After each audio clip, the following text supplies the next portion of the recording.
बच्चों, आज हम लोग जो टॉपिक कवर कर रहे हैं वो ब्लैक एलिमेंट है। और इसके पहले आप डी ब्लैक का मैंने वन शॉट किया, उसको आप देख लेंगे तो ये थोड़ा और इजी हो जाएगा आपके लिए। ठीक है, इसमें जो टॉपिक कवर करेंगे हम लोग एफ ब्लैक में दो सीरीज है, एक लेंथेनाइट की है और एक एक्टिनाइट की है। इन दोनों सीरीज में लगभग आपको 11 पॉइंट स्टडी करनी है।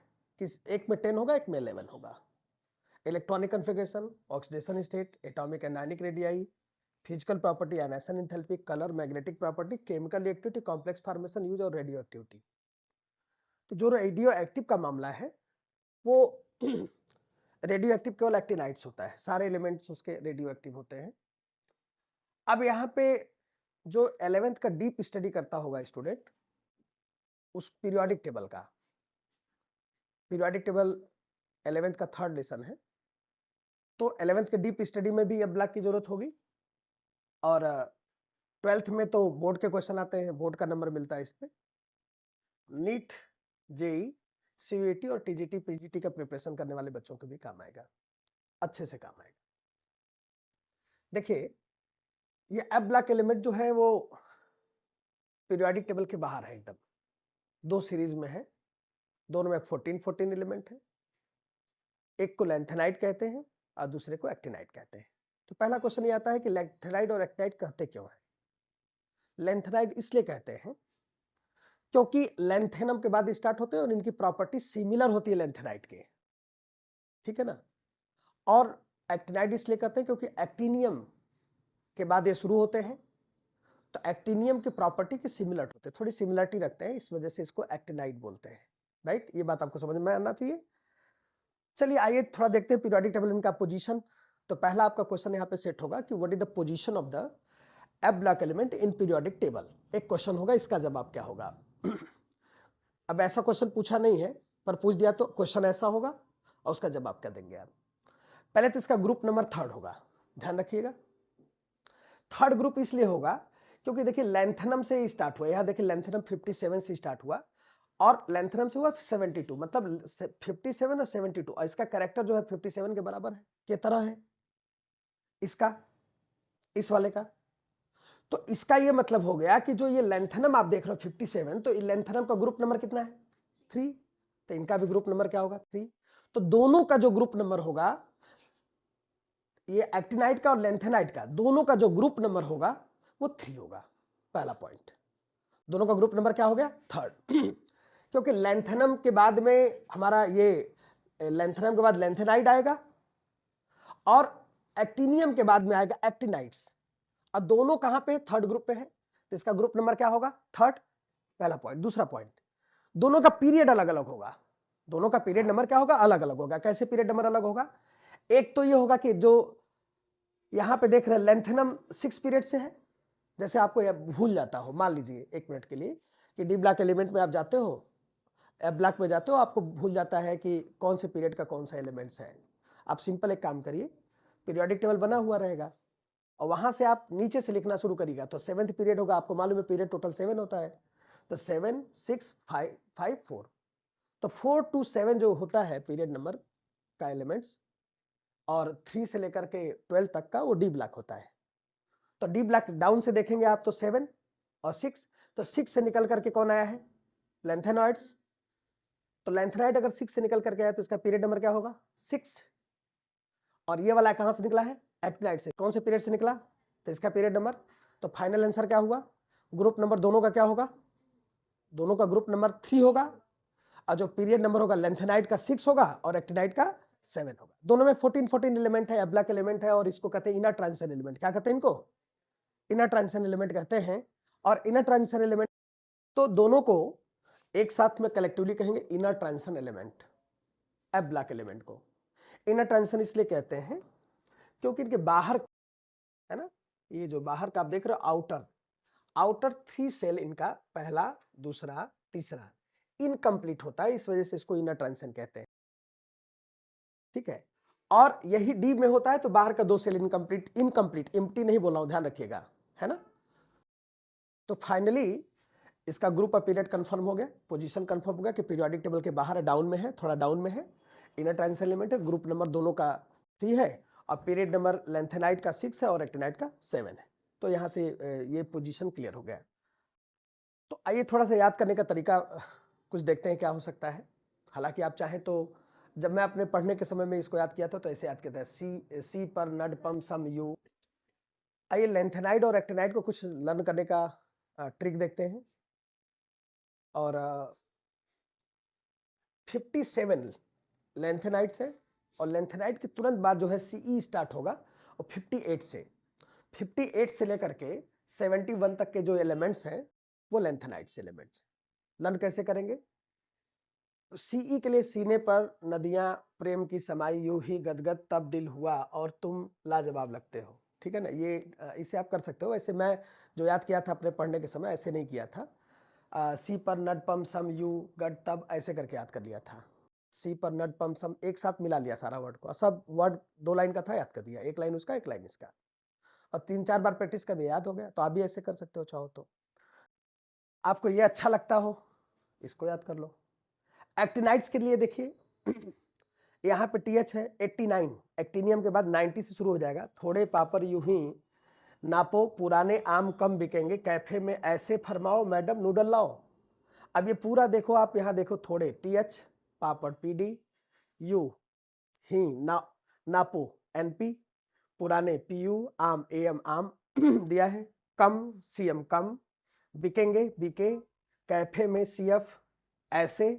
तो ये जो वर्ड हमने लिखा है ना इसके लिए अप्लाई होगा, और जो बीच में लिखा है जैसे यहाँ पे हो गया ये वाला, इस पे किसी पे अप्लाई नहीं होगा, ये वाला मैं नहीं करे, ये अप्लाई होगा। तो थोड़ा सा इस तरह से है जैसे ही भी अप्लाई नहीं होगा। तो वर्ड को मिला करके आप चाहेंगे तो इसको याद कर सकते हैं। और एलिमेंट की जरूरत लगेगी, एटॉमिक नंबर की जरूरत लगेगी, कन्फिगरेशन की जरूरत लगेगी। तो आपको एलिमेंट किसी भी कंडीशन पे याद होना चाहिए। अगर आप एलिमेंट याद कर लोगे तो लेसन बिल्कुल आराम से हो जाएगा। ठीक है ना। तो इस तरह से आप इसको लर्न कर लेंगे, क्योंकि एटॉमिक नंबर और कन्फिगरेशन के बगैर हम नहीं समझ पाएंगे चीज़ों को अच्छे तरीके से। तो पहले आप स्टेप लेकर के रुक करके एटॉमिक नंबर और एटम दोनों लर्न करके तब आगे बढ़िएगा, क्योंकि इसके बगैर मान लीजिए आ गया कि सीई का कन्फिगरेशन करिए, आप पता ही नहीं सी कौन है, एटॉमिक नंबर क्या है, तो कन्फिगरेशन कहाँ से करेंगे, आयनिक कहाँ से करेंगे। ठीक है ना। तो इसको आप अवश्य कर लीजिएगा। इसके बाद में जनरल इलेक्ट्रॉनिक कन्फिगरेशन की बात आएगी। तो जनरल इलेक्ट्रॉनिक कन्फिगरेशन में आपको एफ ब्लैक का एलिमेंट है, तो जनरल इलेक्ट्रॉनिक कन्फिगरेशन में n-2 f1 to 4 n-1 d0 to 1 0 and 1 है, और ns2, ये इसका जनरल इलेक्ट्रॉनिक कन्फिगरेशन है। देखो सिंपल सी बात है, आप जब देखोगे 4f स्टार्ट होगा और 5f स्टार्ट होगा। 4f के बाद जो आता है वो 4f के बाद जो आता है वो आता है 5d, और 6s आता है। 5f के बाद जो आता है वो 6d और 7s, ये क्रम है। तो अगर आप इसको 6 लिखोगे तो ये क्या हो जाएगा, ये बड़ा हो जाएगा, सबसे बड़ा होगा। तो इससे एक कम करोगे तो 5 होगा, और 2 कम करोगे तो ये होगा। वही यह लिखा है, n को कितना मान लिया, 6 मान लिया है। n जो होता है वो पीरियड नंबर होता है, क्या होता है। तो आप बताइए कि लैंथेनाइट का पीरियड नंबर कौन सा है, 6 है। तो जब आप यहाँ n की जगह 6 रखोगे तो ये 6 हो जाएगा, ये 6 - 1 हो जाएगा, और ये क्या हो जाएगा 6 - 2, तो ये 4f हो जाएगा, और ये क्या हो जाएगा 5d हो जाएगा, और ये 6s किसके लिए, लेंथेनाइट के लिए। किसके लिए, और जैसे एक्टिनाइट में जाओगे तो यहाँ पे क्या रखोगे 7, तो ये 7 रखोगे तो क्या हो जाएगा 6, और ये क्या हो जाएगा 5। शायद आपको बात समझ में आ गई होगी। तो जनरल इलेक्ट्रॉनिक कन्फिगरेशन आप सभी को समझ में आ गया। जनरल इलेक्ट्रॉनिक कन्फिगरेशन में हम तो आपको ये कहेंगे कि इसको आप याद ही मत करो, ये तो रहेगा, इसमें कोई चेंज होने वाला। अब आप एक ठो एफ में कितने इलेक्ट्रॉन फील करते हो, 1 से लेके 14 तक, तो 1 to 14 लिख दो, और डी में दोनों के केस में 0 और 1 लिख लो, कभी 0 होगा कभी 1 होगा, इससे ज्यादा कुछ होने वाला नहीं है। ठीक है, ये जनरल इलेक्ट्रॉनिक कन्फिगरेशन होता है, राइट। अब देखिए इलेक्ट्रॉनिक कन्फिगरेशन की बात है। इलेक्ट्रॉनिक कन्फिगरेशन के पहले मैं थोड़ा सा आपको कुछ आइडिया देना चाहता हूं यहाँ पे, अब बड़ा इंपॉर्टेंट टॉपिक है ये। आपको मालूम है कि 58 से स्टार्ट होगा, लेंथेनाइट कहां से स्टार्ट होगा, 58 से स्टार्ट होगा। तो 58 के नियरेस्ट मतलब पास में कौन सा ऐसा इनर्ट गैस है जिसको हम यूज कर सकते हैं शॉर्ट कन्फिगरेशन के लिए, तो कौन है वो, जेनान होगा। कौन होगा, जेनॉन। अब जेनान के कन्फिगरेशन में, यहां तक जेनान का कन्फिगरेशन मैंने लिख दिया है, आप चाहोगे तो लिख सकते हो। अब डी ब्लॉक जब मैंने पढ़ाया तो वहां पे आपको फार्मूला भी बनाना सिखाया है, अबाउ वाला, तो आप उसी अकॉर्डिंग जेनान तक का करिएगा। जेनान का 54 करके यहां तक आ जाएंगे, और इसके बाद में लेंथेनाइड में इतना यूज होगा, 6s 4f और 5d। सिक्वेंसिंग कर लेंगे आप, 4f पहले लिख लीजिएगा, फिर क्या लिख लीजिएगा 5d, फिर 6s लिख लीजिएगा, सीक्वेंस के बना लीजिएगा। और ये बनाएंगे, और इसके ये कहां पे यूज होगा बताइए, लेंथेनाइड में यूज होगा। कहां पे यूज होगा, लेंथेनाइड में। और एक्टिनाइड में चलेंगे तो यही एक एक ठो बढ़ जाएगा, और एक्टिनाइड में क्या यूज करेंगे, रेडान यूज करेंगे। क्या यूज करेंगे, रेडॉन, क्योंकि 86 है वहां, कितना है वहां पे, तो 86 अगर वहां है तो नियरेस्ट गैस जो होगा, नियरेस्ट इनर्ट गैस जो होगा वो 86 होगा। किसके लिए, एक्टिनाइड के लिए। किसके लिए होगा, तो ये दो वर्ड आपको याद रखना है, इसका 54, इसका 86। कन्फिगरेशन में आसानी हो जाएगी, केवल लास्ट का रह जाएगा कन्फिगरेशन, आराम से कर लिया जाएगा। हालांकि मैंने इसको सेट कर दिया है। देखिए ये किसके लिए यूज करेंगे हम लोग, लेंथराइड। तो इतनी चीज लेंथराइड में एकदम फिक्स रहेगी, और इतनी चीज किसके लिए फिक्स रहेगी, एक्टिनाइड में। केवल ये चेंज रहेगा, तो कन्फिगरेशन तो बिल्कुल आसान हो गया। हमको लगता है कि डी ब्लॉक से भी आसान हो गया। एक में क्या यूज करेंगे, जेनान, एक में क्या यूज करेंगे, रेडान। और जेनान जो यूज करो 54, उसके बाद है क्या चीज, उसके बाद 6s है, 4f है और 5d है। इसको आप सीक्वेंस बना दो।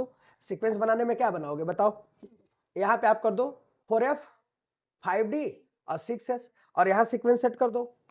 मतलब ये तो आप बाउ के हिसाब से मैंने लिख दिया था, 5f एक एक बढ़ा दो, 6d और 7s हो गया।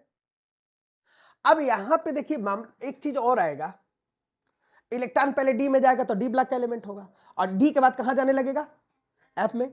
लेकिन जो सीक्वेंस है पहले कहां इलेक्ट्रॉन जाएगा, 6s, तो दोनों का 6s में इलेक्ट्रॉन इसके 7s में चला जाएगा, और यहां डी का इलेक्ट्रॉन कहां जाने लगेगा, 4f में। ऐसा क्यों होता है, ये भी तो बात समझने की है। ऐसा इसलिए होता है क्योंकि दोनों का, अगर आप देखोगे n+l रूल से, तो दोनों की वैल्यू कितनी आएगी, 7। n+l रूल क्वांटम नंबर मैंने पढ़ाया है, अगर आपको दिक्कत हो तो जाके थोड़ा सा वहां देख लीजिएगा, क्लास 11th का है। दोनों की एनर्जी नियरली इक्वल है।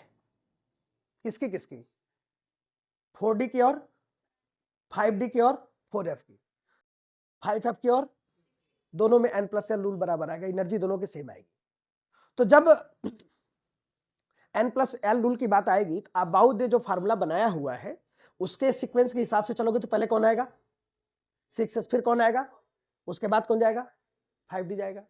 तो जो उनके सीक्वेंस के हिसाब जाओगे, लेकिन यहां तो पहले डी में इलेक्ट्रॉन गया, बाद में कहां गया, 4f में चला आया, राइट। तो दोनों की एनर्जी क्या है, ये 4n+l रूल में के हिसाब से दोनों का क्या है, 7 आएगा। लेकिन ये थोड़ा सा पहले है, इस वजह से इलेक्ट्रॉन शुरुआत में एक आध इलेक्ट्रॉन इसमें जाएगा, क्योंकि इसकी एनर्जी उस समय कम होगी। लेकिन जैसे इसमें इलेक्ट्रॉन जाएगा, इसकी एनर्जी थोड़ी डाउन होगी, तो ये सारे इलेक्ट्रॉन कहां आने लगेंगे फिर बाद में, 4f पे। और थोड़ी स्टेबिलिटी की भी बात रहेगी, कहां पे कितना इलेक्ट्रॉन स्टेबल है और उसको जरूरत है कि नहीं जरूरत है। अब इलेक्ट्रॉनिक कन्फिगरेशन पे आते हैं और कुछ इलेक्ट्रॉनिक कन्फिगरेशन को समझते हैं। देखिए यहाँ पे कुछ कॉमन चीजें हैं जो मैंने लिख दिया है पहले से। चलिए, बड़ा इंपॉर्टेंट टॉपिक चालू हो गया, इलेक्ट्रॉनिक कन्फिगरेशन, और उसको हमने एक सीक्वेंस सेट कर दिया है। एलिमेंट आप लर्न कर लिए होंगे, तो आप यहां रख लीजिए। आपको मालूम है कि लेंथेनाइड्स में 4f यूज होगा, 5d यूज होगा और 6s यूज होगा। आप 6s पूरा लाइन से लिख दो, 5d पूरा लाइन से लिख दो, 4f पूरा लाइन से पहले लिख लो, एक राउंड लिख लिया। अब लिखने के बाद आप कॉपी पेन लेके बैठिए और इसको लिखिए पहले आप, क्योंकि आपको लिखना है। मैं बार बार बताता हूँ, वन शॉट देख रहे हो तो पहले लिखना सीखो। आप कॉपी पेन लेके बैठो, रोको वीडियो को, खुद से लिख के देखो जो मैं किया हूँ, आपको आसानी से समझ में आ रहा है कि नहीं आ रहा है। हो गया। अब एस में तो जब जनरल इलेक्ट्रॉनिक कन्फिगरेशन इसका हम लोगों ने देखा, तो यहाँ पे लिखा था 4f 1 2 क्या था बताइए, 14। 5d 0 और 1 था, 0 और 1 1, और 6s2, इस पे तो कोई चेंज ही नहीं था। तो यहां चेंज नहीं था, तो आप भी मत चेंज करो, पूरा 6s2 रख दो, एक लाइन से रख दो। अब केवल 2 ही का कन्फिगरेशन बच जाएगा, इसी में देखेंगे। तो ये जो लेंथेनम देख रहे हो, lanthanum D block, F block का तो है नहीं, इसके बाद एफ ब्लॉक चालू होगा हमारा। तो लेंथेनम वाला इलेक्ट्रॉन, जैसे मान लो यहाँ जेनान हम लोग यूज करेंगे इनर्ट गैस में, क्योंकि अगर ये 57 है तो 57 के जस्ट पहले जो इनर्ट गैस आएगा कौन आएगा, जेनान आएगा, जिसका एटॉमिक नंबर कितना होगा, 54 होगा। कितना होगा, 54। तो जेनान का एटॉमिक नंबर 54 हो गया, और यहाँ 4s2 आपने लिख दिया। और आपको मालूम है कि लेंथेनम कहाँ का है, डी ब्लॉक का, तो इलेक्ट्रॉन पहला कहाँ डाल दीजिए, डी ब्लॉक में। कितने लोगों को बात समझ में आ गई। और जैसे आगे चलेंगे, अब यहाँ के लिए सोचिए मत आप, देखिए 57 था ना, तो 52 तो आपने यहाँ फिक्स कर दिया, तो 57 था, इसका 2 फिक्स कर दिया, तो 54 तो इनर्ट गैस का, और 2 यहाँ 54 और 2 कितना हुआ और एक डी में डाल दिया 57, हो गया इसका कॉन्फ़िगरेशन, इतना ही था। अब कॉन्फ़िगरेशन के लिए एकदम इजी मेथड है, एकदम इससे आसान कुछ नहीं हो सकता, लेकिन एक साथ में ऐसे लिख लो और एक दो बार लिखोगे याद हो जाएगा सारा कुछ, कैसे कैसे कहां पे क्या हुआ। अब उसके बाद आपको मालूम है कि सी कहां कौन सा एलिमेंट है, एफ ब्लॉक का है। ये लेंथेनम हमने यहाँ लिया हुआ है, पर ये एफ ब्लॉक का एलिमेंट है नहीं। एफ ब्लॉक तो यहाँ से चालू हो जाएगा, सेरियम से। कहाँ चालू होगा? तो सेरियम का कॉन्फ़िगरेशन करोगे तो 2 इलेक्ट्रॉन, तो इसको ये तो फिक्स है, इसको हिलने वाला नहीं है। 58 है इसका, कितना है? 58 इसका है। और जेनान का कितना है? 54। तो 54 में 2 डालो 56, और एक डी वाला वैसे ही रहने दो, एक ठो एफ में डाल दो, तो क्या हो गया? 54 2 56 57 और 58, देखो आ गया 58। और जैसे आगे चलोगे ना तो इसकी चूंकि एनर्जी अब ये स्टेबिलिटी की तरफ जाने लगेगा, तो डी वाला इलेक्ट्रॉन निकल करके भी यहां आ जाएगा। और यहां पे कितना आ गया बताइए? आपने क्या कॉन्फ़िगरेशन लिखा है? 0 भी हो सकता है, और तो 1 था, अब 0 हो गया। अब यहां पे क्या हो गया? 0। अगला इलेक्ट्रॉन फिल करेंगे तो अब यहां क्या होगा? 4 होगा, 5 होगा, 6 होगा, 7 तक आइएगा लाइन से, तो यहां पे हमेशा क्या रहेगा? 0। अब देखिए स्टेबल हो गया 7 क्या हो गया? स्टेबल हो गया। और यहां जब ये 7 स्टेबल हो गया तो उसके जस्ट बाद तब चलेंगे, तो अब ये स्टेबल हो गया, तो ये 7 का 7 रहने दीजिए, और यहां पे क्या हो जाएगा? 1 हो जाएगा। जो इलेक्ट्रॉन बढ़ा कहां चला गया? डी में। अब अगला जब चलेंगे तो ये वाला इलेक्ट्रॉन और ये इलेक्ट्रॉन सब अब एक इलेक्ट्रॉन बढ़ाएंगे। अब यहाँ 7 इलेक्ट्रॉन है, 7 और 1 8, अगला एक और बढ़ेगा तो क्या होगा? 9। अब फिर से क्या हो गया? 0। लिखे तो है आप, 5D जो होगा 0 और 1 हो सकता है। तो आगे जाइए, अब कंटिन्यू जाते जाइए। अब 9 के बाद क्या होगा? 10 11 12 13 और 14। जैसे 14 पे जाएंगे, वहां जब तक 14 जाएंगे तो यहाँ क्या रहेगा बताइए? 0। यहाँ भी क्या रहेगा? 0। और जैसे 14 हो गया तो इसका मतलब स्टेबिलिटी के पास आ गया, स्टेबिलिटी ले लिया, ये स्टेबल हो गया। और जैसे स्टेबल हो गया तो यहाँ 4F क्या रहेगा? 14 रहेगा, और 5D क्या हो जाएगा? 1 हो जाएगा। क्या हो जाएगा? 5D 1 हो जाएगा। ये कॉन्फ़िगरेशन किसका हो गया? लेंथेनाइड्स का। कितने लोगों को समझ में आ गया? फाइनली हम लोग ये देख पा रहे हैं कि यहां से लेकर के यहां तक 1 हो रहा है, डी 0 हो रहा है। तो 7 वाले केस में क्या होगा? जब F7 होगा तो डी क्या होगा? 0। और 7 स्टेबिलिटी हो गई, फिर उसके बाद डी 1 हो गया, और ये कंटिन्यू हो गया। आप इसको समझ पाए होंगे। और डी या तो 0 था या तो 1 था, तो यहाँ पे जनरल कॉन्फ़िगरेशन यहाँ पे फिट हो रहा है इसके साथ में। अब यहाँ पे देखिए एलिमेंट दिया हुआ है कुछ, right the electronic configuration of, ये 4.1 एक्सरसाइज का क्वेश्चन है एनसीईआरटी के। इसमें जो भी आपको एलिमेंट मिलेंगे, है ना, किसके? इसमें दोनों एलिमेंट है, यहाँ लेंथेनाइड का भी और एक्टिनाइड का भी, दोनों है। तो लेंथेनाइड वाला जो जब कॉन्फ़िगरेशन करिएगा तो कॉन्फ़िगरेशन यही उठा लीजिएगा। अब पहले इलेक्ट्रॉन कहां से निकालिएगा? 6s से। कहां से निकालिएगा? 6s से इलेक्ट्रॉन निकाल दीजिएगा, ठीक है।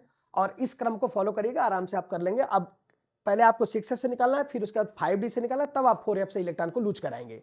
तो कॉन्फ़िगरेशन आपके सामने होगा, जितना प्लस होगा उतना इलेक्ट्रॉन निकाल देंगे, ठीक है। समझ में आ गया होगा आपको? तो सभी जैसे सीरियम, एक मैं आपको करके समझा देता हूं। जैसे मान लीजिए हम सीरियम का, ये सीरियम का कर रहे हैं, कितना प्लस दिया हुआ है यहाँ पे? +4।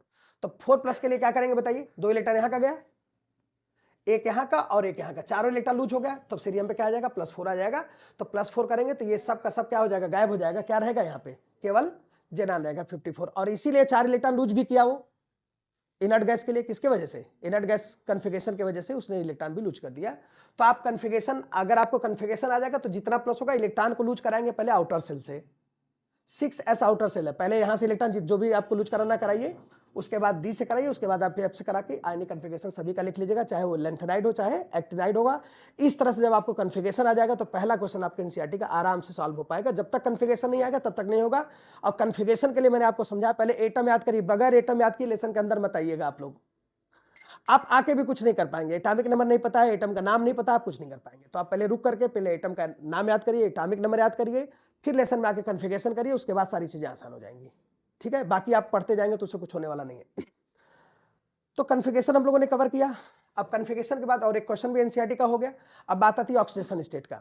अब यहां देखिए लिखा है कॉमन ऑक्सीडेशन स्टेट क्या होगा इसका? +3। Common oxidation state of the F black element is +3, right. +3 होगा क्योंकि 4s का इलेक्ट्रॉन 2 निकल जाएगा, या फिर बॉन्ड फॉर्मेशन में चला जाएगा। तो आप निकलने की बात मत करिएगा, बॉन्ड फॉर्मेशन की बात करिएगा, क्योंकि कोवैलेंट बॉन्ड भी बना सकता है और आयनिक बॉन्ड भी बना सकता है। और यहाँ पे ऐसा क्यों होगा 3 के लिए? कभी F0 होने के चक्कर में +3 इलेक्ट्रॉन लूज करेगा, या इलेक्ट्रॉन लूज करेगा बॉन्ड बनाएगा, या 7 के चक्कर में, या किसके चक्कर में? 14। 14 भी स्टेबिलिटी होती है। जब 14 का केस देखेंगे तो लास्ट वाला एलिमेंट जब आप देखेंगे तो 4s का कितना इलेक्ट्रॉन निकल जाएगा, लास्ट एलिमेंट। जैसे आप इस एलिमेंट का ऑक्सीडेशन आप चेक करना चाहते हो, यहाँ देखिए, तो यहाँ से यहाँ 14 है तो एक इलेक्ट्रॉन यहाँ का निकलेगा, 2 यहाँ का निकलेगा। जब 2 निकलेगा यहाँ का, 1 यहाँ का निकलेगा तो +3 ऑक्सीडेशन स्टेट जो होगा स्टेबल हो जाएगा। शायद आपको मेरी बात समझ में आई होगी। तो 2 वर्ड आपको यहाँ पे याद रखना है। पहला वर्ड आपको याद रखना है, पहला वर्ड आपको याद रखना है यहाँ पे, हाँ, कॉमन ऑक्सीडेशन स्टेट इसका क्या होगा, +3। क्यों? F0 और F7 और F14 स्टेबिलिटी गेन करने के लिए इतना इलेक्ट्रॉन लूज करेगा, चाहे बॉन्ड बनाएगा। इसके बाद में ये देखिए कॉमन ऑक्सीडेशन स्टेट में सारे एलिमेंट आपके सामने यहाँ लिखे हुए हैं, तो सभी कॉमन ऑक्सीडेशन स्टेट में देखिए +3 ज्यादा ऑक्सीडेशन स्टेट है, तो आप बताएंगे कि इसका ऑक्सीडेशन स्टेट +3 होगा, +4 भी ऑक्सीडेशन स्टेट इसका होगा।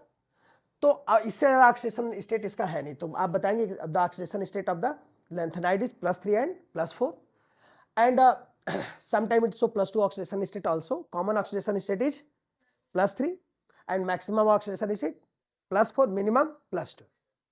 It will depend on the formation of the compound and bond. Question यहाँ पे देखिए, क्वेश्चन एनसीईआरटी का है, राइट। एनसीईआरटी का क्वेश्चन नंबर 10 आपके एनसीईआरटी का है। क्वेश्चन क्या है जरा पढ़िएगा। What are the different oxidation state of the exhibit by the lanthanide. What are the different oxidation state exhibited by the lanthanide. तो उसका आंसर मैंने अभी बोल दिया, वो आप एकदम सेम लिखेंगे। कॉमन ये होता है, मैक्सिमम क्या होता है, मिनिमम क्या होता है, और ये ऐसा करता क्यों है। तो ये क्वेश्चन आपका यहाँ पे सॉल्व हो रहा है। इसके बाद में एक क्वेश्चन और हम लोगों के पास है, ठीक है। ये देखिए लिखा है कि name the member of the lanthanide series which is well known to exhibit +4 oxidation state. आप बता सकते हैं सीरियम। ऐसा सीरियम क्यों होगा? सीरियम इसलिए होगा, अब थोड़ा सा कन्फिगरेशन की तरफ आप आ जाइए। सीरियम इसलिए हो जाएगा क्योंकि सीरियम में 2 इलेक्ट्रॉन यहां से लूज होगा, एक यहां से होगा और एक यहां से। कितने इलेक्ट्रॉन टोटल लूज हुए? 4। और ये सब लूज करके क्या पा लिया? Inert gas configuration. तो चाहे बांड बनाएगा चाहे इलेक्ट्रॉन लूज करेगा, दोनों करेगा। और इससे कंडीशन में यहाँ पे 54 इसका कन्फिगरेशन में इनर्ट गैस आ जाएगा, इस वजह से 4 लूज करेगा, इस वजह से इस पर कितना ऑक्सीडेशन आएगा? +4, वेल नोन का। तो ये तो दोनों क्वेश्चन आपके सॉल्व हो गए, ऑक्सीडेशन स्टेट हो गया। अब बात आती है atomic and ionic radii.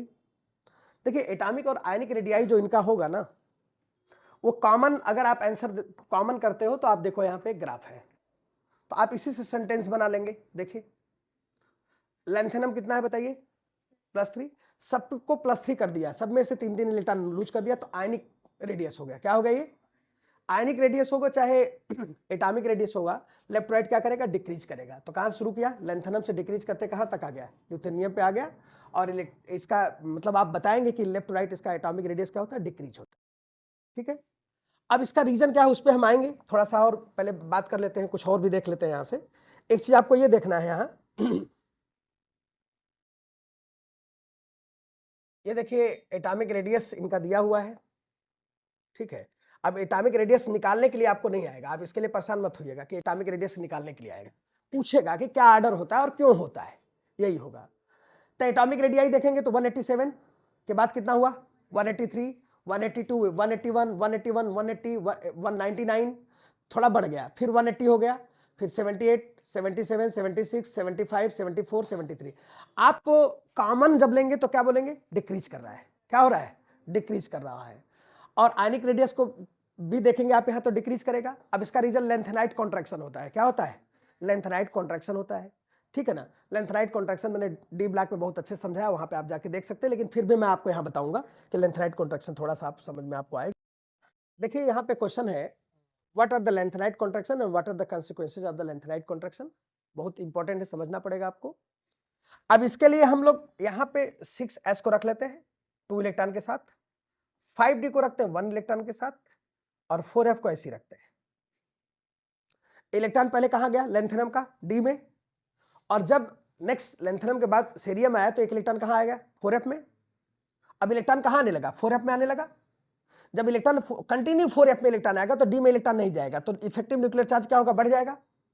Electron proton थोड़े नजदीक आ जाएंगे, इफेक्टिव न्यूक्लियर चार्ज बढ़ेगा। और इफेक्टिव न्यूक्लियर चार्ज जब बढ़ेगा तो ऐसे कंडीशन में आउटर मोस्ट शेल पे कितना होल्ड बढ़ेगा? हमारा ज्यादा होगा। जब यहां पे इलेक्ट्रॉन नहीं होगा तो इसका फोर्स ऑफ अट्रैक्शन क्या होगा? आउटर पे ज्यादा होगा और साइज घट जाएगी, पहली बात। दूसरी बात, आपको ये भी समझना है कि लेंथेनाइट कॉन्ट्रैक्शन में आखिरकार जो यहां पे इलेक्ट्रॉन होते हैं, शील्डिंग क्यों बोलते हैं, शील्ड कर देना। शील्डिंग का मतलब क्या होना, बाहरी सेल, बाहरी वाले पे होल्ड कम हो, ये शील्ड कर दे पूरा, शील्डिंग इफेक्ट बोलते हैं इसको। अब शील्डिंग इफेक्ट 4f की वजह से क्यों हो रहा है ये समझना है। 4f के वजह से शील्डिंग इफेक्ट कम होगा, आउटर मोस्ट सेल पे होल्ड ज्यादा हो जाएगा। ऐसा क्यों होगा भाई, एफ में आप इलेक्ट्रॉन भरे हो तो आप आउटर मोस्ट सेल पे जो होल्ड होगा, एफ के जो इलेक्ट्रॉन जब यहां भरते हो 1 2 3 4 करते हो ना, तो जैसे जैसे इलेक्ट्रॉन भरते जाओगे ना, इलेक्ट्रॉन के कई यहां पे कंसिक्वेंसेस हैं। जैसे नंबर 1 है, आप यहां से यहां होल्ड करना चाहते हो और यहां पे इलेक्ट्रॉन जो है अपोज कर रहा है, यहां नहीं जाने दे रहा, लेकिन इलेक्ट्रॉन जो है मूव कर गया, इधर उधर चला गया और थोड़ा आपका होल्ड यहां ज्यादा हो गया, साइज घट जाएगी। तो शील्डिंग इफेक्ट के भी फैक्टर्स होते हैं। कैसा इलेक्ट्रॉन है आपका, इलेक्ट्रॉन एफ का इलेक्ट्रॉन, जब एफ में इलेक्ट्रॉन भरते हैं, जैसे मान लीजिए हम यहाँ पे कोई बैठा हुआ है और यहाँ पे कोई स्टूडेंट बैठा हुआ है और यहाँ पे मान लीजिए टीचर बैठा हुआ है। अब बीच में यहाँ पे मान लीजिए यहाँ पे स्टूडेंट है, यहाँ पे स्टूडेंट है। अगर यहाँ पे स्टूडेंट ना हो तो बाहर वाले पे होल्ड ज्यादा होगा, इस यहाँ पे बहुत इलेक्ट्रॉन भर जाएंगे तो बाहर वाले पे होल्ड क्या होगा, कम होगा। लेकिन स्टूडेंट बैठे हुए हैं, अब बहुत पतले पतले स्टूडेंट बैठे हैं, बहुत एकदम पतले पतले बैठे हुए हैं, तो आपका होल्ड कहाँ होगा, बाहर ज्यादा होगा। मतलब यहाँ वाले इलेक्ट्रॉन का 4f में जब इलेक्ट्रॉन भरते हैं तो न्यूक्लियस का होल्ड कहाँ होता है, बाहर ज्यादा होता है। इसलिए ज्यादा होता है कि यहाँ इलेक्ट्रॉन बढ़ता जाएगा, एक तो न्यूक्लियर चार्ज बढ़ेगा और साथ में जो यहाँ पे इलेक्ट्रॉन है वो क्या करेंगे, पुअर शील्डिंग करते हैं। कैसा करते हैं, पुअर शील्डिंग इफेक्ट करते हैं, जिसकी वजह से साइज क्या होती है, इसकी छोटी हो जाती है, आउटर मोस्ट सेल पे होल्ड ज्यादा हो जाता है। ठीक है, तो ये लेंथेनाइट कॉन्ट्रैक्शन का ये कॉन्सिक्वेंसेस था, जिसकी वजह से साइज क्या हो जाती, डिक्रीज कर जाएगी। ठीक है, अब इसके बाद में हम लोग जो टॉपिक कवर कर रहे हैं वो है फिजिकल प्रॉपर्टी।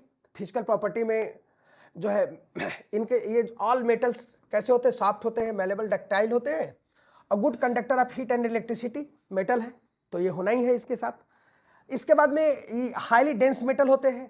कैसे होते हैं, हाईली डेंस मेटल होते हैं और इनका डेंसिटी जो होगी और एटॉमिक वॉल्यूम डायरेक्टली प्रोपोर्शनल किसके होता है, एटॉमिक नंबर का। एटॉमिक नंबर बढ़ेगा तो डेंसिटी बढ़ेगी और वॉल्यूम बढ़ेगा और साथ में क्या बढ़ेगा, मेल्टिंग पॉइंट बढ़ेगा। मैंने इसको अंडरलाइन कर दिया, इसको नोट कर लीजिएगा आप लोग।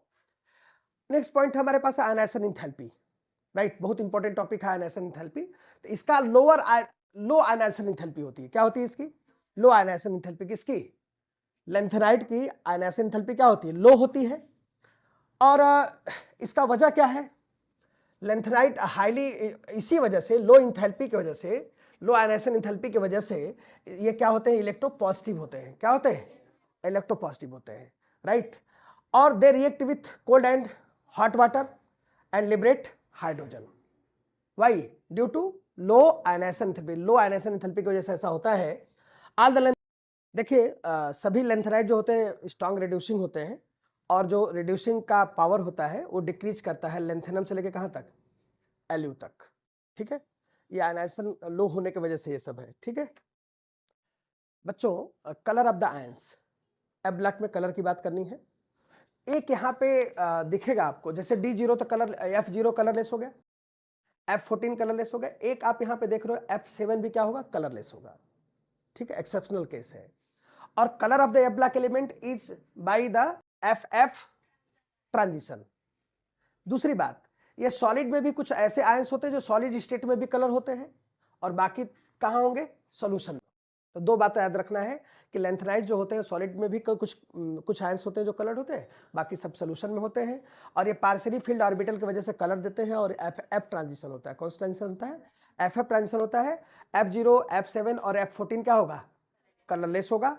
F7 कलरलेस नहीं होना चाहिए, अनपेयर्ड इलेक्ट्रॉन है, लेकिन यहाँ पे FF ट्रांजिशन का थोड़ा केस नहीं बन पाता है और ये एक्सेप्शनल केस में आएगा, तो आप इसको याद रखेंगे। F0, F14 तो आपको मालूम है कि कलरलेस होगा क्योंकि इसके पास अनपेयर्ड इलेक्ट्रॉन नहीं है। अब आइए देखिए, अगर हम बात करते हैं, ठीक है अगर हम बात करते हैं यहाँ पे एलिमेंट्स का, तो जिसके पास अनपेयर्ड इलेक्ट्रॉन होगा वो सब के सब, जिनके पास same number of unpaired electron होगा उनका कलर भी क्या होगा, सेम होगा। जैसे मान लीजिए हम यहाँ पे लेते हैं PR है और यहाँ पे +3 है और यहाँ पे भी क्या है, +3 है। तो ये +3 का कन्फिगरेशन क्या होता है, बचता है 4f2 और इसका क्या बचता है, 4f12। तो 2 वाले का और 4 वाले का जो अनपेयर्ड इलेक्ट्रॉन, 12 वाले का जो अनपेयर्ड इलेक्ट्रॉन होगा सेम होगा। जैसे 2 वाले में 2 अनपेयर्ड है और जब 12 रखोगे तो 12 वाले में आप 7 रखोगे, 8 9 10 11 12 करोगे तो यहां भी कट वन पेड मिलेगा 2, यहां भी कट वन पेड 2, तो जिसका 2 अनपेड इलेक्ट्रॉन होगा उसका कलर क्या होगा? ग्रीन। आगे बढ़ते हैं थोड़ा सा, देखिए जिसमें 5 अनपेड होगा, अब यहां समझेंगे कैसे। F5 है तो 5 अनपेड सीधे होगा, F5 में 5 होगा तो 9 में भी होगा, क्योंकि 7 के बाद आप पेयर करोगे तो 5 अनपेड बचेगा, तो यहां पे 5 अनपेड, यहां भी 5 अनपेड, और ये दोनों को 5। इसका कलर कौन सा हो जाएगा? येलो। यहाँ पे पिंक कलर होगा, 3 अनपेड होगा, 11 में भी 3 अनपेड होगा, देखिए यहाँ 3 अनपेड है, यहाँ भी 11 इलेक्ट्रॉन रख के पेयरिंग करेंगे तो यहाँ पे 3 अनपेड आएगा, और ऐसे में कौन सा कलर आएगा? Pink colour. और सेम कंडीशन यहाँ पे हो गया, तो जिसके पास जितना अनपेड इलेक्ट्रॉन होगा उस तरह का कलर फिक्स है यहाँ पे, कोई आपको समस्या नहीं, आप इसको लर्न कर सकते हैं। हालांकि कलर नहीं पूछता है, कलर की बात पूछता है, कौन सा कलर होगा कौन सा कलर नहीं होगा। देखिए अब मैग्नेटिक प्रॉपर्टी की बात करेंगे तो ये 2 तरह का मैग्नेटिक प्रॉपर्टी शो करेगा, पैरा और डाया। पैरा शो करेगा F1 से लेकर के F13 तक, और डाया शो करेगा F0 और F14। अब यहाँ पे क्वेश्चन एनसीईआरटी का है, use the Hund's rule to derive the electronic configuration of the cerium power plus 3 ion and calculate the magnetic moment of the basis of the spin only formula। तो spin वाली formula तो यही होता है ना, new is equal to bracket में n plus 2bm, यही होता है। अब नंबर ऑफ अनपेड इलेक्ट्रॉन देख लो, जब यहाँ पे 3 प्लस करेंगे, कितना प्लस करेंगे? 3 प्लस करेंगे तो 2 इलेक्ट्रॉन कहाँ गया? s का, और 1 इलेक्ट्रॉन का कहाँ गया? d का, तो 4f में क्या इलेक्ट्रॉन बचेगा? 1, और यहाँ पे n की वैल्यू क्या आ जाएगी? 1 आएगी, तो यहाँ पे 1 रखेंगे और 1 प्लस 2 रखेंगे, कैलकुलेट करेंगे तो ये आंसर आ जाएगा। ये आपका एनसीईआरटी क्वेश्चन सॉल्व हो गया, राइट। मैग्नेटिक के बाद में टॉपिक है केमिकल रिएक्टिविटी, बहुत इंपॉर्टेंट टॉपिक है। ये लैंथेनाइड्स जो हैं वो एसिड के साथ में रिएक्शन करेंगे तो H रिलीज करेंगे, सॉल्ट बनाएंगे। ये देखिए H2O के साथ करेंगे तो हाइड्रोक्साइड बनाएंगे, वाटर H2 बनाएंगे, और हाइड्रोजन के साथ रिएक्शन करेंगे तो क्या बनाएंगे? हाइड्राइड बनाएंगे। ये हाइड्रोजन के साथ रिएक्शन करेंगे तो क्या बनाएंगे? हैलाइड्स बनाएंगे। और ज्यादातर आप देखिए, ध्यान दीजिए तो यहाँ पे इनकी वैलेंसी कितना शो कर रहे हैं? 3 शो कर रहे हैं। कितना शो कर रहे हैं? 3। जैसे ऑक्साइड बनाएंगे तो क्या होगा? M2O3 होगा। तो ये रिएक्टिव होते हैं, और साथ में जब ये रिएक्शन करेंगे, अब यहाँ देखिए नाइट्राइड्स बनाए हैं, नाइट्रोजन की वैलेंसी 3 होती है और इनकी भी वैलेंसी कितनी होती है? 3 होती है। तो अब ये जो है ये कंपाउंड बना दिया, nitride, sulphide, oxide, halide, hydride सारा बना रहे हैं, तो ये रिएक्टिव एलिमेंट्स होते हैं, राइट। और एक ही तरह की इन सबकी केमिकल रिएक्टिविटी होती है। अच्छी बात यह है कि जो ये ऑक्साइड बनाते हैं तो उसमें एक टॉपिक आप देख लीजिएगा, oxide of ionic and basic. इनके जो ऑक्साइड होते हैं क्या होते हैं? आयनिक होते हैं, और क्या होते हैं? बेसिक होते हैं। और साथ में एक बात और याद रखेंगे, एक्सेप्ट CeO2 और C2O3, ये मतलब बेसिक भी नहीं होते और आयनिक भी नहीं होते, मतलब इसमें इन्वॉल्व नहीं होंगे, तो इनको बाहर कर दिया। इसको आप याद रखिएगा, कौन सा इसमें बेसिक ऑक्साइड नहीं है, तो उसके आंसर में आपको आइए जाएगा, राइट। अभी जो है यूज ऑफ द लैंथेनाइड्स बड़ा इंपॉर्टेंट टॉपिक है। देखिए मिस मेटल बोलते हैं इसको, वहां पे मैंने कलर कर दिया, मिस मेटल बोलते हैं। ये एलॉय होता है, क्या होता है? एलॉय होता है, जिसमें 95% क्या है? लैंथेनाइड्स होते हैं, और 5% क्या होता है? आयरन। और ये अगर कई बार 95 पे जगह क्या लेते हैं? 94 लेते हैं। उसके बाद में थोड़ा सा, बहुत थोड़ा सा क्या होता है? Trace of sulphur, carbon, silicon and aluminium का होता है। और इसका यूज क्या होता है? इग्निशन डिवाइस में इसका यूज होता है। इग्निशन डिवाइस जो भी बनता है उसमें इसका यूज होता है। एक क्वेश्चन संजोग से आपके पेपर का भी है, 27 नंबर क्वेश्चन एक्सरसाइज का है। What are the alloy? Name of the important alloy which contains some of the lanthanide metal and mention its use। तो ये इसका एलॉय हो गया, मीन्स बताएंगे इसमें। और एलॉय किस चीज से बनता है? इसका लैंथेनाइड से, और 5% आयरन से बनेगा, राइट। और इसमें थोड़े से ट्रेस ऑफ सल्फर, कार्बन इसका ये डालेंगे। और ये यूज क्या लिखा है ना यहाँ पे कि मेंशन द यूज, तो किस में यूज होता है ये बताइए? इग्निशन डिवाइस में यूज होता है बनाने में, राइट। लैंथेनाइड्स का यूज टीबी के ट्यूब में बनाने, phosphorus in colour TB tube में भी इसका यूज करते हैं। और ये जो है lanthanides, compounds of lanthanide use for the making magnetic and electronic devices for their paramagnetic and ferromagnetic, ठीक है। तो ये जो है इसके यूज हो गए, बहुत इंपॉर्टेंट टॉपिक इसके यूज का है। और अब बात करेंगे किसका? एक्टिनाइड्स का। देखिए बड़ा इंपॉर्टेंट है यहाँ का इसका कन्फिगरेशन। एक्टिनाइड्स इसका नाम क्यों पड़ा? Nature like actinium. इसका नेचर कैसा होगा? एक्टिनियम की तरह होगा। कन्फिगरेशन यहाँ से करेंगे तो इसका नियरेस्ट जो कन्फिगर 89 के बाद चालू हो जाएगा। ये 89 AC दिया हुआ है। AC किसका है? ये एक्टिनियम है। एक्टिनियम डी ब्लॉक का है। किसका है? F स्टार्ट कहाँ से होगा? थोरियम से। कहाँ से स्टार्ट होगा? थोरियम्स होगा। Atomic number 90। अब 90 के करीब कौन सा इनर्ट गैस है? 86। कौन है वो? Rn, रेडान है। अब रेडान हम लोग यहाँ पे कन्फिगरेशन में यूज करेंगे और फिर से यहाँ पे जो इसका जनरल इलेक्ट्रॉनिक कन्फिगरेशन हम लोगों ने देखा था, यहाँ पे क्या स्टार्ट होगा? 5, 6 और 7। तो जनरल में तो 7 में तो पूरा ही भरा होगा हमेशा, 2-2 इलेक्ट्रॉन रहेगा, तो 2 इलेक्ट्रॉन आप 7 रख करके पूरा इलेक्ट्रॉन भर दो। और यहाँ पे आप डी में चलो तो यहाँ पे 5f रख दो और यहाँ पे क्या रख दो? 6d रखो। तो पहला इलेक्ट्रॉन कहाँ पे आएगा? डी में। दूसरा इलेक्ट्रॉन भी कहाँ आएगा? डी में। और तीसरा इलेक्ट्रॉन कहाँ है? एक तो डी में रहेगा और 2 इलेक्ट्रॉन यहाँ से, जैसे एक बढ़ेगा तो टोटल 3 इलेक्ट्रॉन होगा, तो 2 कहाँ चला गया? एफ में, और 1 इलेक्ट्रॉन कहाँ आ गया? डी में। और फिर ये कंटिन्यू जो है 3 होगा, 4 होगा, D1 रहेगा मेंटेन, 6 होगा, और 6 के बाद फिर से क्या होगा? 7 होगा। ये इलेक्ट्रॉन सब यहाँ आएंगे और इसके बाद में जो है वो इलेक्ट्रॉन कहाँ जाएगा? फिर से 7 स्टेबल हो ये होगा, फिर इलेक्ट्रॉन कहाँ चला जाएगा? 6d1 हो गया। अब फिर ये कहाँ तक जाएगा? 9, 10, 11, 12, 13 और 14। जैसे 14 होगा तो अगले में जब जाओगे ना तो यहाँ पे क्या हो जाएगा? 14 के बाद बगल में क्या हो जाएगा? 1 हो जाएगा। तो इसका कन्फिगरेशन हो गया। मेथड वही, थोड़ा सा आपको शुरुआत में देखना पड़ेगा। एफ में इलेक्ट्रॉन कहाँ से आएगा? थर्ड से आना शुरू होगा। कहाँ से आना शुरू होगा? थर्ड से। ठीक है, ये electronic configuration. Next atomic and ionic size. Atomic and ionic size top left to right क्या करेगा? इसका भी डिक्रीज करेगा। इसमें एक्टिनाइट कॉन्ट्रैक्शन होगा। क्या होगा? Actinide contraction. और एक्टिनाइट कॉन्ट्रैक्शन आप लोग जानते हो क्या होता है? एक्टिनाइट कॉन्ट्रैक्शन का मतलब हो गया कि इनर सेल में इलेक्ट्रॉन जाने लगेगा। इलेक्ट्रॉन कहाँ जाने लगेगा? 5f में। कहाँ जाएगा?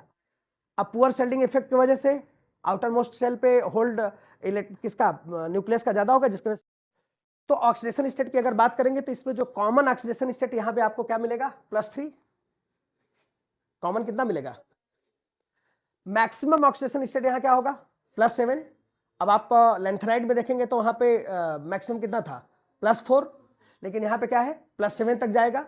मिनिमम क्या होगा इसमें? ऑक्सीडेशन स्टेट +2 होगा। मैक्सिमम कितना होगा? 7 होगा। 4 भी शो करेगा, 3 भी करेगा, 5 भी। मतलब आप एक तरह से देखें तो 2 से शुरू होकर कहां तक करेगा? 7 तक करेगा, राइट। और इसके बाद में अब एक क्वेश्चन यहाँ पे बन रहा है, आप देखिए थोड़ा सा। ये क्वेश्चन यहाँ पे है एक्सरसाइज का हमारे एनसीईआरटी के, तो क्वेश्चन को पढ़ लीजिए आप लोग। क्वेश्चन है which of the last element in the series of the actinides which write the electronic configuration of these elements and comment the possible oxidation state of this element। देखिए इसका ऑक्सीडेशन स्टेट केवल क्या होगा? +3। ये last वाले का पूछ रहा है, लॉरेंशियम का। किसका पूछ रहा है? इसका ऑक्सीडेशन सिर्फ क्या होगा? +3। और इलेक्ट्रॉनिक कन्फिगरेशन अभी हम लोगों ने किया, वहां इलेक्ट्रॉनिक कन्फिगरेशन इसका आप देख लेंगे। तो ये क्वेश्चन आपका एनसीईआरटी का सॉल्व हो जाएगा, राइट। और एनसीईआरटी क्वेश्चन हम लोग सॉल्व कर रहे हैं, इस वजह से चीजें थोड़ी और अच्छे समझ में आपको आएंगी। अब है physical property. All the actinide जो होंगे वो कैसे होंगे? सिल्वरी मेटल होंगे। कैसे होंगे? ठीक है। और इसकी डेंसिटी क्या होगी? हाई डेंसिटी इसकी होगी। मेल्टिंग पॉइंट हाई होगी, बट ट्रांजिशन मेटल, देखिए इसकी मेल्टिंग पॉइंट क्या है? High, but less than transition metal से इसका कम होगा, मतलब डी ब्लैक से इसका कम होगा। ड्यू टू रीजन बताइए। Due to actinide contraction and size of the ion decreases, ये इसका वजह है। नेक्स्ट टॉपिक में आते हैं कलर। ये भी कलर शो करेंगे और इसके कलर में F0, ध्यान रखिएगा, F0, F7 और F14 क्या होगा? कलरलेस। बाकी कलर देंगे और किसके वजह से देंगे? FF। मतलब उसकी प्रॉपर्टी इसकी प्रॉपर्टी लगभग आप देखेंगे तो सिमिलर है, इस वजह से ज्यादा टाइम यहां देना ठीक नहीं है। और लगभग वही हम लोग कंसेप्ट लेके चलेंगे तो आराम से आप समझ सकते हैं। ये भी देखिए मैग्नेटिक प्रॉपर्टी में चलेंगे तो F0, F14 दो चीज होगा। और ये दोनों क्या होंगे बताइए? F0 क्या होगा? डायमैग्नेटिक, क्योंकि पूरे इलेक्ट्रॉन पेयर्ड होंगे। और F1 से लेकर के F कहां तक? F13 तक क्या होगा? पैरामैग्नेटिक होगा। तो ये अनपेयर्ड होगा तो पैरा होगा और पेयर होगा तो डाया। सेम कंसेप्ट है, डी में भी वही था, F में भी वही है। तो आपको यहाँ पे कुछ अलग चीज नहीं करना है। Formation of the complex formation है ना। Actinides have the high tendency to form complex. ये कॉम्प्लेक्स बनाते हैं क्योंकि इस पे चार्ज डेंसिटी भी ज्यादा होती है और इसका ऑक्सीडेशन भी ज्यादा होता है। और ये चार्ज डेंसिटी इसकी ज्यादा है और स्मॉलर साइज की वजह से इस वजह से कॉम्प्लेक्स कंपाउंड बनाएंगे। जैसे डी ब्लैक एलिमेंट कॉम्प्लेक्स बनाता है। कॉम्प्लेक्स का मतलब कोऑर्डिनेशन कॉम्प्लेक्स, कॉम्प्लेक्स का मतलब। और यहां पे chemical reactivity, they are highly electropositive metal, they act as strong reducing. तो अब ये प्रॉपर्टी तो लेंथेनाइड से मिल रही है ना, तो यहां पे कुछ आपको अलग नहीं करना है, बस जहां मैच करता है वहां दोनों का सेम लिख दीजिएगा आप, है ना। तो आपको याद करने में थोड़ी आसानी रहेगी। और यहां पे यूज की बात करते हैं, बहुत इंपॉर्टेंट इसका यूज है, राइट। सभी मेटल जो है इसके क्या है? Radio active. पहले समझिए आप, सभी के सभी क्या है? रेडियो एक्टिव है। और थोरियम का कहां यूज होता है? एटॉमिक रिएक्टर में। थोरियम का साल्ट कहाँ यूज होता है? कैंसर के मेडिसिन में इसका यूज करते हैं। देखिए बहुत इंपॉर्टेंट है, थोरियम का यूज कहाँ करेंगे? Salt of thorium use in the treatment of cancer. Salt of the uranium, salt of the कहाँ यूज होगा? ग्लास इंडस्ट्री में होगा, टेक्सटाइल इंडस्ट्री में होगा और मेडिसिन में यूज होगा, ध्यान रखिएगा। Use of the uranium 35 isotopic use होता है और फ्यूल के फॉर्म में होता है। किसमें होता है? एटॉमिक रिएक्टर में और एटॉमिक बम बनाने में भी इसका यूज होता है। ठीक है, बना मत देना आप, पहले आप पढ़ाई करो। PU 235 का यूज कहाँ करते हैं? न्यूक्लियर फ्यूल के फॉर्म में करते, तो ये सारा यूज होगा इसका। और यूज इसके बाहर से कुछ नहीं पूछेगा क्योंकि ये सब इंपॉर्टेंट बात, थोरियम यूरेनियम बहुत इंपॉर्टेंट होते हैं, इसका यूज यहाँ पे पूछा जाएगा। ब्लैक का यहाँ पे कर दिया है, इस वजह से अब आपको एनसीईआरटी नहीं ओपन करना है क्वेश्चन करने के लिए। आप अगर पढ़ रहे हो तो एनसीईआरटी ब्लॉक के लिए कुछ नहीं ओपन करना, क्योंकि एनसीईआरटी में बहुत सारी चीज़ें बहुत कॉम्पैक्ट है, आपको बहुत लाइन बाय लाइन जाके पढ़ना पड़ेगा, जिसकी जरूरत अब नहीं, आप अगर वीडियो देख रहे हो तो। और इसके बाद में हम आपको बहुत जल्दी, मैं प्रयास करता हूं कि आपको मैं पीवाईक्यू का डी ब्लॉक में, चूंकि बहुत डिफरेंट टाइप के क्वेश्चन पीवाईक्यू में भी पूछे गए हैं, जितने एनसीईआरटी में है उसके अलावा भी क्वेश्चन पूछे गए हैं, तो मैं इस पर पीवाईक्यू अभी कवर करके आपको देने वाला हूँ। ठीक है, बस एक काम आपको करना है कि अगर आपको वीडियो अच्छी लगती है तो ज़्यादा से ज़्यादा बच्चों तक पहुँचाइए, हम नेक्स्ट वीडियो जल्दी से लेके आते हैं। Thank you.